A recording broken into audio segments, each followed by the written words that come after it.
हुजूर जी की और बाबा जी की प्यारी साथ संगत जी, आप सभी को प्यार भरी राधा स्वामी जी संगत जी। वीडियो को शुरू करने से पहले एक विनती है, हमारे चैनल को जरूर सब्सक्राइब कर लीजिए और वीडियो को लाइक करना मत भूलिए। कमेंट और मैं राधा स्वामी जी जरूर लिख दीजिए और अपने शहर का नाम जरूर लिखें।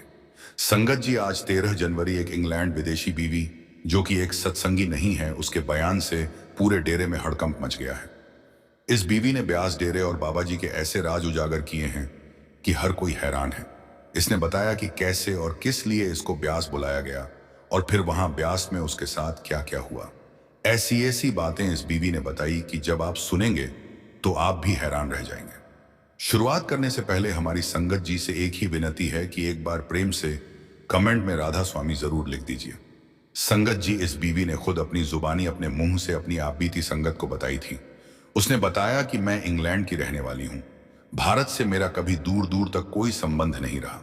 ना मैंने कभी भारत की यात्रा की थी, ना ही मैंने पहले कभी ब्यास डेरे या बाबा जी का नाम तक सुना था। मेरा जन्म इंग्लैंड के ही एक शहर लिवरपूल में हुआ और वहीं मेरी छोटी सी दुनिया सिमटी हुई थी। मेरी एक बेटी है जिसकी शादी हो चुकी है और वह अब अपने ससुराल में बस चुकी है। मैं खुद अकेली बेहद साधारण और शांत जीवन जी रही थी। गुजारे के लिए मैंने फूलों की एक छोटी सी दुकान खोल रखी थी जो एक बड़े शॉपिंग मॉल के ठीक बाहर थी। उसी दुकान से मेरी रोजमर्रा की जिंदगी आराम से चल जाती थी। मेरे पति भारतीय मूल के थे, लेकिन उनका जन्म भी इंग्लैंड के लिवरपूल में ही हुआ था। उनके सारे रिश्तेदार भी यहीं इंग्लैंड में रहते थे। हैरानी की बात यह थी कि उनके परिवार के लगभग सभी लोग बाबा जी से जुड़े हुए थे और उन्हें सच्चे मन से मानते थे। एक बार उन रिश्तेदारों ने भारत जाने की योजना बनाई। मेरे पति ने सहज ही पूछ लिया, तुम सब भारत क्यों जा रहे हो? वहां तो अब हमारा कोई अपना भी नहीं रहता। इस पर उन्होंने जवाब दिया, हम डेरा ब्यास जा रहे हैं बाबा जी के दर्शन करने और उनका सत्संग सुनने। मेरे पति ने उत्सुकता से पूछा, यह बाबा जी कौन है? तब उन लोगों ने बाबा जी के बारे में विस्तार से बताया। उनका जीवन, उनकी शिक्षाएं और वह शांति जो उनके सानिध्य में मिलती है। उनकी बातों में इतना अपनापन और सच्चाई थी कि मेरे पति का मन भीतर से हिल गया और देखते ही देखते उन्होंने तय कर लिया कि वे भी उनके साथ भारत जाएंगे। यह मेरे पति की जिंदगी की पहली भारत यात्रा थी। वे रिश्तेदारों के साथ भारत पहुंचे और पहली बार डेरा ब्यास गए। जिस क्षण उन्होंने पहली बार बाबा जी को देखा, वो दृश्य उनके मन में हमेशा के लिए जैसे ठहर गया। उनके भीतर एक अनकही सी शांति उतर आई, ऐसी शांति जिसे शब्दों में बांध पाना मुश्किल था। उन्हें ऐसा लगा मानो यह चेहरा उन्होंने पहले भी कहीं देखा हो, जैसे आत्मा के किसी गहरे कोने में पहले से ही कोई संबंध मौजूद हो। उसी पल बिना किसी को बताए उन्होंने अपने मन में एक संकल्प ले लिया, अगली बार जब मैं यहां आऊंगा तो अपनी पत्नी को भी साथ लाऊंगा, उसे भी इस रूहानी चेहरे के दर्शन कराऊंगा जिससे आज मेरा हृदय भर गया है। मेरे पति ने वहां करीब 5-6 दिन बिताए। उन्होंने पूरे मन से सेवा की, दर्शन किए और फिर वापस लिवरपूल लौटने के लिए निकल पड़े। लेकिन किसे पता था कि किस्मत कुछ और ही लिख चुकी है। भारत से लौटने के सिर्फ 3 दिन बाद ही अचानक दिल का दौरा पड़ने से मेरे पति हमें हमेशा के लिए छोड़ गए। वे मुझसे ना तो डेरा व्यास में बिताए, अपने अनुभव साझा कर पाए और ना ही वह वादा पूरा कर सके कि अगली बार मुझे भी साथ ले जाकर दर्शन कराएंगे। यहां तक कि वो अपने दिल की बात तक नहीं बता पाए कि अगली बार वह मुझे भी व्यास ले जाना चाहते हैं। मेरे लिए तो बस यही सच था कि वे भारत गए थे, लेकिन क्यों गए थे, किससे मिले, क्या देखा, क्या सुना, यह सब मेरे लिए एक अनसूझा रहस्य बनकर रह गया। उन 3 दिनों में उन्होंने एक आध बार वहां की बातें मुझे बताने की कोशिश जरूर की थी, मगर हर बार या तो कोई फोन आ जाता या कोई जरूरी काम बीच में आ खड़ा होता और बात अधूरी ही रह जाती। फिर 3 दिन बीते और वे सदा के लिए चले गए। आज भी यह बात मेरे दिल को चुभती है कि उस दिन वे मुझसे कुछ कहना चाहते थे, शायद बहुत कुछ, लेकिन मैं ही उनकी बातों पर ध्यान नहीं दे पाई। अपनी रोजमर्रा की व्यस्तताओं में इतनी उलझी रही कि उनके शब्दों को अनसुना कर बैठी और फिर वो मौका कभी लौट कर नहीं आया। उस अधूरे संवाद का भार बरसों से मेरे सीने में दबा रहा। समय बीतता गया, जिंदगी आगे चलती रही, लेकिन एक दिन जब मैं बिल्कुल अकेली बैठी थी तो अचानक मेरे पति की यादें मेरी आंखों से बहने लगी। मुझे गहराई से एहसास हुआ कि अगर आज मेरा जीवन साथी मेरे साथ होता तो मेरी जिंदगी कितनी अलग होती। हम दोनों साथ बैठकर हर बात बांटते, हर सुबह एक दूसरे की आंखों में देखकर मुस्कुराते। अब तो मेरे पास बस उनकी यादें ही बची थीं। इन्हीं ख्यालों में डूबी हुई मैं खुद को संभाल नहीं पाई और जोर जोर से रोने लगी। वो खालीपन, वो टीस, वो अधूरापन सब एक साथ मेरे दिल पर टूट पड़ा। उसी वक्त अचानक मेरी बेटी घर आ पहुंची। वो भी यहीं लिवरपूल में अपने ससुराल में रहती थी, लेकिन न जाने क्यों उस दिन बिना बताए चली आई। मुझे इस तरह बिखरा और रोता हुआ देखकर वो घबरा गई। वो तुरंत मेरे पास आई, मेरा कंधा थाम लिया और घबराई हुई आवाज में बोली, माँ क्या हुआ, आप इस तरह क्यों रो रही हो? मैंने जल्दी से अपनी आंखें पोंछी और धीमे स्वर में कहा, कुछ नहीं बेटा, बस तेरी बहुत याद आ रही थी, इसलिए मन भर आया। फिर खुद को संभालते हुए मैं हल्की मुस्कान के साथ बोली, देख मालिक ने मेरी बात सुन ली और तुझे मेरे पास भेज दिया। लेकिन मेरी बेटी सब समझ रही थी। माँ की आंखों में छुपा दर्द एक बेटी से कभी छिप नहीं पाता। वह बिना कुछ कहे ही पढ़ लेती है कि बात सिर्फ यादों की नहीं, दिल के किसी गहरे घाव की है। उस दिन जब उसने मुझे इस तरह टूटी हुई और अकेलेपन से जूझते देखा तो वह प्यार से मुस्कुराई और बोली, माँ आप इतनी फिक्र क्यों करती हो? चलो मेरे साथ रहने चलो ना, मैं आपको ऐसे अकेले नहीं देख सकती। मैंने हल्के से हाथ उठाकर उसकी बात को वहीं रोक दिया। नहीं बेटा, बेटियों के घर ज्यादा दिन रहना मुझे अच्छा नहीं लगता, और फिर तू तो अक्सर मुझसे मिलने आ ही जाती है, तेरा आना ही मेरे लिए बहुत है। मेरी बेटी ने मुझे ढाढ़स बंधाया और प्यार से कहा, माँ सब ठीक हो जाएगा। जब भी मन बेचैन हो बस उस मालिक का नाम लिया करो, नाम लेने से मन को बहुत सुकून मिलता है। मैंने गहरी सांस लेते हुए कहा, मैं बहुत कोशिश करती हूँ बेटा नाम लेने की, लेकिन मुझसे ठीक से हो नहीं पाता, मन ही नहीं टिकता। मेरी बेटी हल्के से मुस्कुरा दी, कोई बात नहीं माँ, धीरे धीरे सब आ जाएगा, बस शुरुआत तो करो। इतना कहकर वो अपने बाकी कामों में लग गई और फिर शाम होते होते वापस अपने ससुराल लौट गई। रात को जब मैं अकेली अपने बिस्तर पर लेटी तो नींद में कुछ ऐसा घटा जो मैंने पहले कभी महसूस नहीं किया था। सपने में मुझे अपने दिवंगत पति के दर्शन हुए। मैं हैरान रह गई, इतने सालों में पहली बार मुझे मेरे पति सपने में दिखाई दिए थे। मेरा पति बेहद शांत भाव से बोला, मैं तुझे आज किसी खास से मिलाना चाहता हूं। मैंने हैरानी के साथ पूछा, आप किससे मुझे मिलवाना चाहते हैं? तभी मेरी आंखों के सामने एक तेजस्वी सरदार जी प्रकट हुए, जिनके चेहरे पर ऐसी रोशनी थी जैसे चांद और सूरज एक साथ चमक रहे हों। मेरे पति ने कहा, जब मैं भारत गया था तो मैंने डेरा ब्यास में बाबा जी के दर्शन किए थे। उस दिन मैंने मन ही मन यह संकल्प लिया था कि अगली बार जब आऊंगा तो तुझे भी साथ लाऊंगा, ताकि हम दोनों नाम दान लेकर एक नया अध्याय शुरू कर सकें। लेकिन मैं समय से पहले ही चला गया, मेरा वह वादा अधूरा रह गया। अब तुम उसे पूरा करोगी, तुम्हें डेरा जाना है। इतना सुनते ही मेरा सपना टूट गया। मेरा दिल जोर से धड़कने लगा। मुझे समझ नहीं आ रहा था कि यह महज एक सपना था या कोई संकेत। अगले ही दिन सुबह मैंने अपनी बेटी को फोन किया और कहा, तू जल्दी घर आ जा, मुझसे तुझसे एक जरूरी बात करनी है। मेरी बेटी फौरन आ गई और मैंने उसे सारा सपना विस्तार से बताया। बेटा, तेरे पापा आए थे सपने में, उनके साथ एक बहुत सुंदर सरदार जी भी थे। उन्होंने डेरा नाम की किसी जगह की बात की, भारत में कहीं है वह जगह, और उन्होंने मुझे वहां जाने को कहा है। मेरी बेटी थोड़ी उलझन में पड़ गई। माँ आप चिंता मत करो, मेरी एक सहेली थी जो मेरे साथ कॉलेज में पढ़ती थी, वो इंडिया से यहाँ पढ़ने आई थी, शायद वो पंजाब में रहती है, मैं उससे पूछती हूँ, हो सकता है वो कुछ मदद कर सके। इतना कहकर मेरी बेटी ने तुरंत अपनी सहेली को फोन लगाया और उस डेरे के बारे में पूछा। दूसरी ओर से बिना देर किए जवाब आया, अरे हाँ, डेरा ब्यास तो यहीं पंजाब में है, बहुत प्रसिद्ध जगह है, दुनिया भर से लोग वहां आते हैं। वो एक पवित्र आध्यात्मिक स्थल है जहां एक महान संत का वास है, जिसे भी सच्चे मन से तलाश होती है वो किसी ना किसी तरह वहां पहुंच ही जाता है। सहेली से पूरी जानकारी लेकर मेरी बेटी ने मुझे सब विस्तार से समझाया और बोली, माँ अब आप निश्चिंत रहो, वो डेरा इंडिया के पंजाब में ही है। कुछ ही दिनों बाद मेरी बेटी ने मेरे लिए भारत जाने की टिकट भी बुक कर दी। जब रवाना होने का समय आया तो उसने मुस्कुराते हुए कहा, माँ वहां पहुंचकर होटल बुक कर लेना, मैं जल्दी में ठीक से देख नहीं पाई, आप आराम से देख लेना। मैंने उसे तसल्ली देते हुए कहा,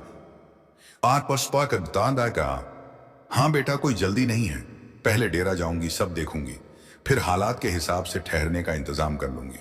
जब मैं पंजाब के अमृतसर एयरपोर्ट पहुंची और टैक्सी स्टैंड से एक टैक्सी ली तो ड्राइवर से कहा, मुझे डेरा ब्यास जाना है। ड्राइवर ने शीशे से मेरी ओर देखा, हल्के से मुस्कुराया और बोला, बीबी जी आप बिल्कुल फिक्र मत करो, मैं आपको सही सलामत डेरा पहुंचा दूंगा। असल में मैं खुद डेरा का एक छोटा सा सेवादार हूं, और सच कहूं तो बाबा जी ने ही मुझे भेजा है आपको लेने के लिए। ड्राइवर ने आगे बात बढ़ाते हुए कहा, हमें पहले से ही सूचना थी कि लिवरपूल से एक बीबी जी आने वाली हैं। बाबा जी ने बताया था कि एक बीवी इंग्लैंड से यहां आएगी। उसको एयरपोर्ट से लेकर आना है। यह सुनते ही मैं भीतर तक चौंक गई। मेरी आंखों में हैरानी साफ झलकने लगी। मैं खुद को रोक नहीं पाई और तुरंत बोल उठी, लेकिन मैं तो जिंदगी में पहली बार इंडिया आई हूं। ना मैंने कभी आपके बाबा जी को देखा है, ना कभी उनसे मुलाकात हुई है। फिर उन्हें कैसे पता चला कि मैं आने वाली हूं? ड्राइवर ने बड़े ही शांत और सहज स्वर में जवाब दिया, बीवी जी, बाबा जी सब जानते हैं। वे सिर्फ एक संत नहीं हैं, वे मालिक के स्वरूप हैं। उनका जुड़ाव उस कुल मालिक से है जो हर आत्मा की हर चाल से वाकिफ है। आप उन्हें जाने या ना जाने, लेकिन वे आपको पहले से पहचानते हैं। उस सेवादार की बात सुनकर मेरे मन के भीतर सवालों का सैलाब उमड़ पड़ा। एक के बाद एक अनगिनत प्रश्न मेरे दिमाग में घूमने लगे। बाबा जी मुझे कैसे जानते हैं? मैंने तो कभी उनका नाम तक नहीं लिया। फिर यह सब कैसे संभव है? इन्हीं उलझे हुए विचारों में मैं इतनी खो गई कि मुझे पता ही नहीं चला कि हम कब डेरे के मुख्य द्वार तक पहुंच गए। वहां एक और सेवादार खड़ा था। उसने आगे बढ़कर बड़े आदर से कहा, बीबी जी अपना सामान मुझे दे दीजिए, मैं आपको आपके कमरे तक पहुंचा देता हूं। बाबा जी ने पहले ही कह दिया था कि आप 1 महीने तक यहीं रुकेंगी। आपके रहने का सारा इंतजाम कर दिया गया है। उस पल मैं पूरी तरह स्तब्ध रह गई। मेरे लिए यह समझ पाना बेहद मुश्किल हो रहा था कि यह सब हो कैसे सकता है। लेकिन अगर तूने डेरे जाना बंद नहीं किया तो इससे भी ज्यादा बुरे दिन देखने पड़ेंगे। सत्संगी स्त्री ने बिना डरे सीधे तांत्रिक की आंखों में आंखें डालकर कह दिया, मुझे मेरी गरीबी ही स्वीकार है। कम से कम इन हालातों में मैं अपने सदगुरु को याद तो कर पाती हूं। अगर धन दौलत आ गई तो कहीं ऐसा ना हो कि मैं अपने सदगुरु को ही भूल जाऊं। इसलिए साधु महाराज आपसे विनती है कि मुझे ना रोके और अपने काम से काम रखें। इतना कहकर वह वहां से जाने लगी। उसकी बातों से तांत्रिक का अहंकार बुरी तरह आहत हो गया। वो जोर से चिल्लाया, क्या तेरा बाबा मुझसे ज्यादा ताकतवर है? अगर है तो मुझे डेरे ले चल। अगर मैंने तेरे बाबा को अपनी ताकत का रंग ना दिखा दिया तो मेरा नाम भी मत लेना। और अगर तेरा बाबा मुझसे हार गया तो तुझे डेरे जाना छोड़ना होगा और मेरी भक्ति करनी पड़ेगी। सत्संगी स्त्री ने शांत स्वर में कहा, साधु महाराज, अगर आपको मेरे सदगुरु से इतनी परेशानी है तो आप खुद डेरे चले जाइए। मुझे साथ ले जाने की जरूरत क्या है? यह सुनते ही तांत्रिक गुस्से से आग बबूला हो गया। वो चिल्लाकर बोला, ठीक है, कल सुबह मैं खुद डेरे आऊंगा और वहां अपनी ताकत से कुछ ही पलों में तेरे जैसे भक्तों को अपना बना लिया तो समझ लेना, अगर ऐसा ना कर पाया तो मैं खुद इस गांव को छोड़कर चला जाऊंगा। सत्संगी स्त्री और तांत्रिक के बीच हुई यह सारी बातचीत गांव के कई लोगों ने सुन ली थी। देखते ही देखते पूरे गांव में चर्चा फैल गई कि तांत्रिक अब डेरे जाकर वहां अपना चमत्कार दिखाने वाला है। तांत्रिक को यह भी डर सताने लगा कि अगर वह डेरे नहीं गया तो गांव वाले उसकी भक्ति करना ही छोड़ देंगे। अगली सुबह वह सीधे डेरे के मुख्य द्वार पर पहुंच गया और ऊंची आवाज में बोला, अपने बाबा को बुलाओ, मैं भी तो देखूं कि मुझसे ज्यादा ताकतवर यहां कौन आ गया है। सेवादार तुरंत समझ गए कि यह कोई अहंकार से भरा साधु है। फिर भी मर्यादा बनाए रखते हुए उन्होंने उसे आदरपूर्वक डेरे के भीतर बुलाया और कहा, साधु साधु महाराज, पहले चलकर भोजन कर लीजिए। गुरु घर से कोई भी भूखा नहीं लौटता। इतना कहकर एक सेवादार उसे लंगर घर की ओर ले गया और वहां उसके सामने एक थाली परोस दी। लेकिन तांत्रिक ने वहां भी अपनी शक्तियों का प्रदर्शन शुरू कर दिया। देखते ही देखते उसने लंगर की थाली को ही गायब करने की कोशिश की ताकि सब पर अपना डर और प्रभाव जमा सके। सेवादार जैसे ही उसकी थाली में लंगर परोसे, वैसे ही तांत्रिक अपनी शक्ति से लंगर गायब कर देता। तांत्रिक बार बार ऐसा करता जा रहा था और लगभग सारा लंगर साधु ने गायब कर दिया। एक सेवादार ने इसकी जानकारी बाबा जी को दी। बाबा जी ने कहा, कोई बात नहीं, वह जैसा कर रहा है आप करने दें। इतना कहते हुए बाबा जी ने अपनी शॉल उतारकर सेवादार के हाथ में दी और कहा, आप लंगर के पतीलों को इस शॉल से ढक देना। उसके बाद साधु महाराज को उन पतीलों में से लंगर निकाल कर देते रहना और एक बात का ध्यान रखना कि साधु यहां से भूखा ना जाए। उसको तब तक लंगर खिलाना जब तक उसकी भूख न मिट जाए। सेवादार ने शॉल ली और बिल्कुल वैसा ही किया जैसा बाबा जी ने कहा था।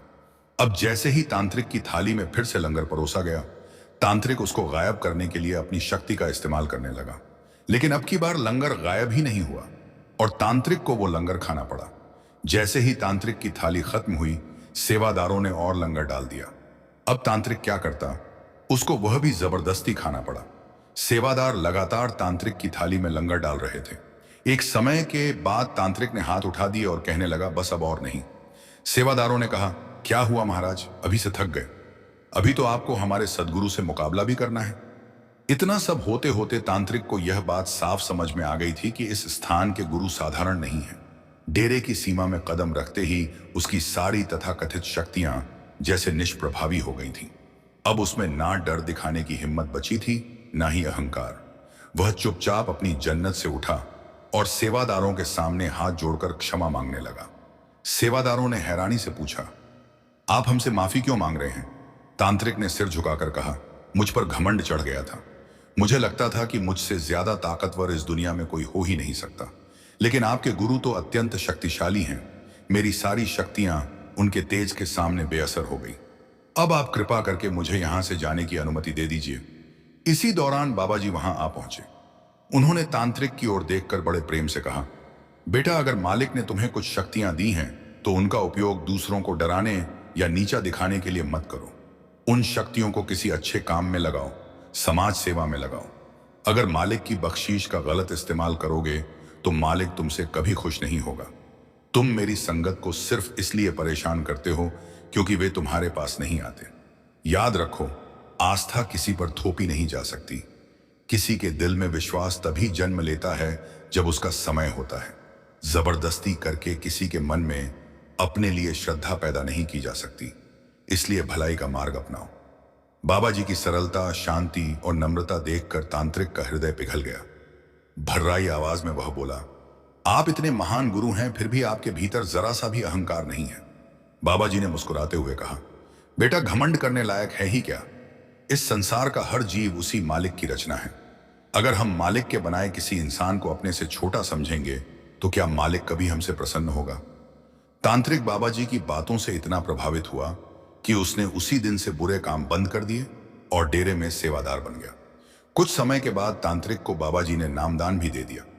फिर तांत्रिक अक्सर डेरे जाने लगा और वहां सेवा करने लगा, और तांत्रिक ने सब बुरे काम छोड़ दिए।